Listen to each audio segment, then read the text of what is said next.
Hello students, question number 7 from JEE Main 2022, 25 July, shift 1. The question is, the curve y of x equal to ax cube plus bx square plus cx plus 5 touches the x-axis at the point P, which is minus 2 comma 0, and cuts the y-axis at point Q where y dash is equal to 3.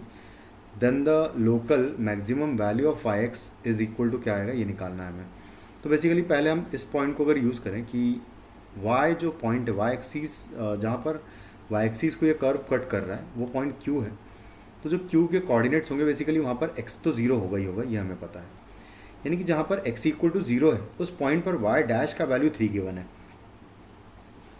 अगर मैं इस curve को differentiate करूँ तो y dash का value आएगा 3ax square plus 2bx और आएगा प्लस c. तो यहाँ पर उसने डिफ्रेंशिएशन का वैल्यू, जीरो पर डिफ्रेंशिएशन का वैल्यू 3 गिवन है, यानी कि ये जीरो हो जाएगा, ये जीरो हो जाएगा, बचेगा सिर्फ c, यानी कि आएगा 3. तो बेसिकली c का वैल्यू हमें सबसे पहले मिल जाएगा 3. उसके बाद जो फंक्शन है हमारे पास आ जाएगा y of x equal to a x cube plus b x square plus 3x हो जाएगा एंड प्लस 5 हो जाएगा. अब बेसिकली a और b का वैल्यू निकालना है मुझे, तभी तो मैं उसका लोकल मैक्सिमम या मिनिमम वैल्यू निकाल पाऊँगा. तो a और b का वैल्यू के लिए हम लोग क्या करेंगे कि उसने एक पॉइंट गिवन है हमें. ये पॉइंट उसने कहा है कि touches the x axis at the point p comma p is minus 2 comma 0, यानी कि माइनस 2 कॉमा 0 इस कर्व पर लाई कर रहा है. तो मैं सेटिस्फाई करा देता हूँ कि एफ y ऑफ माइनस 2 का वैल्यू 0 है. तो ये हो जाएगा कितना, यहाँ हो जाएगा माइनस 8 a आ जाएगा, प्लस आएगा 4b, माइनस आएगा यहाँ पर 6 आ जाएगा और प्लस 5 इक्वल टू 0. तो यहाँ से आपको वैल्यू मिलेगा, फर्स्ट इक्वेशन मिल जाएगा a और b में. तो minus 8a plus 4b minus 1 equal to 0 is the first equation in a and b. उसके बाद फिर उसने ये ये कहा है उसने कि touches the x axis. Touches मतलब कि tangent parallel to x axis हो जाएगा, बल्कि एक्स एक्सीज ही टेंजेंट हो जाएगा. तो यानी कि स्लोप ऑफ टेंजेंट हमको उसने हिडन दिया हुआ है कि 0 है. तो यानी कि डिफ्रेंशिएशन का वैल्यू भी इस पर निकालूंगा माइनस 2 पर, तो वो 0 आएगा. तो y dash of minus 2 is equal to हो जाएगा, यहाँ पर माइनस 2 पुट करेंगे तो 4 12 हो जाएगा, तो 12a आ जाएगा. और यहाँ आ जाएगा माइनस 4b और c का वैल्यू ऑलरेडी हम जानते हैं 3, तो इक्वल टू 0. ये हो जाएगा सेकंड इक्वेशन. इन दोनों को ऐड कर दें अगर, तो यहाँ 1 प्लस 2 किया अगर, तो 1 प्लस 2 करने पर मुझे मिलेगा 4a का वैल्यू हो जाएगा इक्वल टू माइनस 2 हो जाएगा बेसिकली.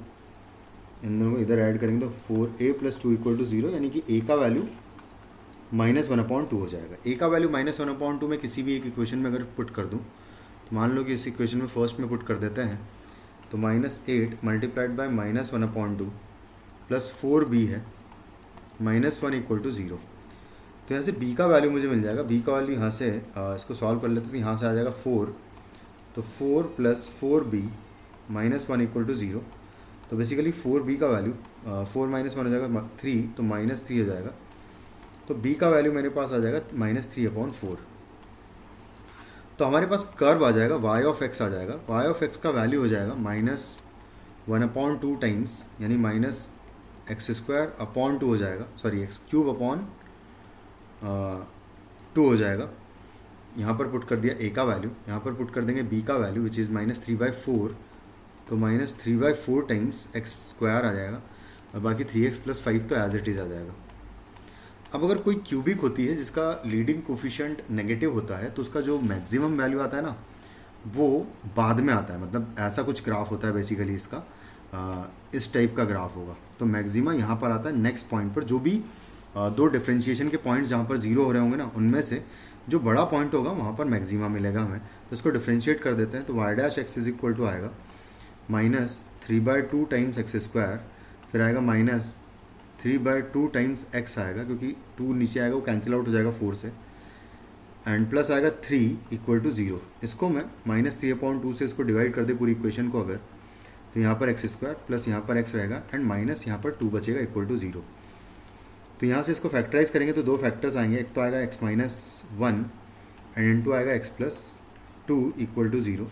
तो दो पॉइंट्स आ रहे हैं, एक तो आ रहा है x इक्वल टू 1 और दूसरा आ रहा है x इक्वल टू माइनस 2. तो जो बड़ा पॉइंट है वो 1 है, तो बेसिकली जो मैक्सिमम वैल्यू आएगा, मैक्सिमम वैल्यू इक्वल टू हो जाएगा y(1), और y(1) निकाले अगर यहाँ से तो आएगा -1/2 -3/4 प्लस आ जाएगा 3 एंड आएगा +5। इसको सॉल्व किया तो यहाँ से -5/4 आ जाएगा, ये प्लस हो जाएगा 8।